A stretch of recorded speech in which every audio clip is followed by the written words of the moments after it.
Greetings! The name's Rosary, host of the much beloved YouTube channel Shadow of Rosary. Something's not quite right, is it? 1 second. There we are, that's better. Now, as you may have gathered from the change in scenery, I'm not here to discuss deltarune. Rather, a little birdie informed me of an audition for Fakémon artists to show off their skills, and I thought, hey, I'm a Fakémon artist with an entire region's worth of mons, and what better time to show them off than now? And I have a working mic! All that to say, we have quite the honorable guests watching this video tonight, so I really want to put all my effort into putting my best foot forward. Or would it be hand forward, since you don't draw with your feet? Let's not think about that. I suppose I should introduce my philosophy when it comes to Pokemon designs. I tend to be drawn to two almost opposing styles of Pokemon. I adore the deep inspirations, concepts, and clever executions behind Pokemon like Dragapult, Cyclizar, Decidueye, and yes, Roserade, managing to have an incredibly unique combination of concepts and ideas, and making them come together seamlessly is a completely magical feeling in a design. However, I am also just as much of a fan, if not more, of Pokemon designs that can be categorically, scientifically described as little guys. Snom, Tepig, Quaxly, Bulbasaur, Smoliv, Badoo. All of these Pokemon have very simple concepts with similarly simple designs, but damn it, they're just so adorable and pull off their cute idea perfectly. Plus, they serve as a wonderful jumping off point to explore and deepen their concepts in evolution. So, broadly, these are the two kinds of designs I tend to make myself. Complicated mons with unique, coherent concepts that are executed in clever ways, or a couple of little guys based on single sentence ideas like, what if a little light bulb Pokemon lit up when it had an idea? Or Dust Bunny Pika clone, or B-Eevee. So, what kind of Pokemon will I make today? First, some context. The region I've been working on is called the Rust Belt, and is based on, as the name might indicate, the Rust Belt. Many of the Pokemon I've made are based around myths, fauna, or other concepts related to that area of the US. One problem though, I'm European, so my knowledge of American culture and wildlife is, let's just say, limited. So when I was conceptualizing some Pokemon for the region, I was thinking about the most unambiguously American concepts I could include. A car Pokemon? No, we already have that. Hamburger Pokemon? Too silly. Gerrymandering? No, too real. And then it hit me. What's the most American holiday? 4th of July, but what's the second most American holiday? Thanksgiving. From there, I remembered a very comical Thanksgiving tradition that I learned about.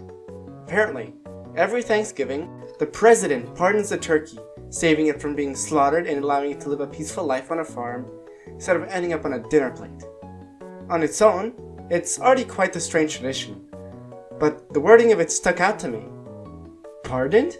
What did the turkey do in the first place that required redemption? Was it some sort of criminal? And that's where the idea struck me. How about we make a dark-type turkey Pokemon that starts off as a sneaky, underhanded thief, but can then be pardoned and redeemed to change form into a more saintly fairy-type bird? Well, what are we waiting for? Cue the speed paint! Starting off, I knew the most important aspect of the design that I needed to get right was the head. I took inspiration from those cartoonish robber masks and the red bits over a turkey's face, which I have just now learned are called carnuncles, waddles, and snoods. And may I just say, those are the perfect names for those things. Regardless, I mixed those two ideas and brought them together with a little factoid I learned about turkeys. That is, they love to take mud baths. Thus, to emphasize the no-good, low-life sort of vibe this Pokemon has, I made the mask out of mud. I gave this bird a hunched-over pose as if it had just gotten away with the greatest heist. To further drive in the robber look, I added layers of mud across its body to look like those tropey black and white burglar shirts. On the topic of that mud, I also covered its little feet in mud to make it extra sneaky while sneaking about. I wanted to make the tail feather look and act like one of those burgling sacks that definitely exist outside of fiction. I feel like that idea didn't come through entirely as I intended, but I still think it looks fine enough. I added black tips to the wings to look like gloves that contrast on the white body, adjusted a few small details, moved on to shading, and voila! Meet the ground dark type Turust, the redemption Pokemon, from Turkey, Trust, and Dust, with the ability Pickpocket and Prankster. Turust are sneaky Pokemon that love to steal valuable trinkets and hide them in their thick tail feather. They use mud to cover their faces and body to blend into their marshy habitat. Despite this unpleasant nature, it has been noted that these Pokemon very commonly feel remorse for their pickpocketing, returning the stolen items just as stealthily as they stole them. I really like this guy's vibe, you know? I think it perfectly fits the mold of those weird, funky, single-stage gimmick bird Pokemon. You know, like Bombardier or Cramorant. It's got that funny scoundrel energy, which is perfectly fitting for the concept. Now for the signature gimmick. Turust's signature move is Redemption, a fairy-type status move that gives the user a +1 in all stats if it has used a dark-type attack earlier in the battle, and changes it to its pardoned form. Now, what does its pardoned form look like? Let's go back to the drawing room, shall we? While the previous form was inspired more by the appearance of female turkeys, this one is modeled after the classic turkey look everyone knows and loves. Thick curves, big burly booties, you love to see it.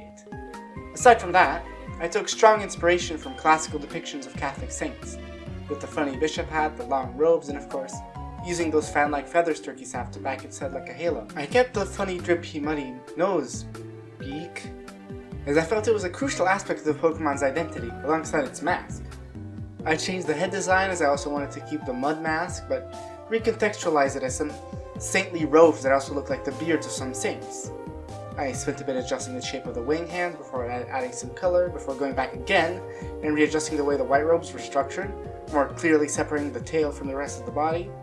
At this point I went back and added detail to the back feathers that make it more clearly look like the designs of halos on classic Catholic saint depictions. The faint red lines also serve to look like sun rays that stop the whole thing from just being a solid color.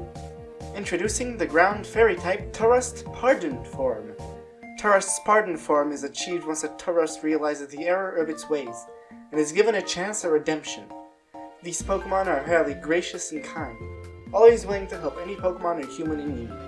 The mud on its face has medicinal properties, able to heal wounds and protect from infection. Turust is definitely one of the more out there concepts and executions I've had for Fakémon so far. The designs are quite wacky, which makes me a little nervous to use it as my audition. It's the kind of design where in say 6 months, I feel like I would go back and redesign it and it would be light years better.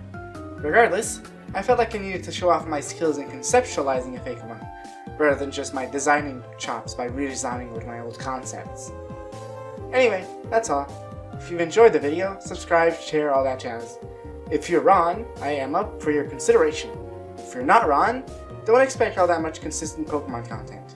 I'm still more of a Deltarune YouTuber and will continue to upload more Deltarune and Undertale video essays throughout the year. You know, like 2. Of course, that doesn't mean I only care about Undertale and Deltarune. I'm a person, not a cardboard cutout. I have interests and hobbies that go beyond what I show on this channel. Still, maybe in the future you'll get more Pokemon content from me. Who's to say? Regardless, let's go back home. Until next time.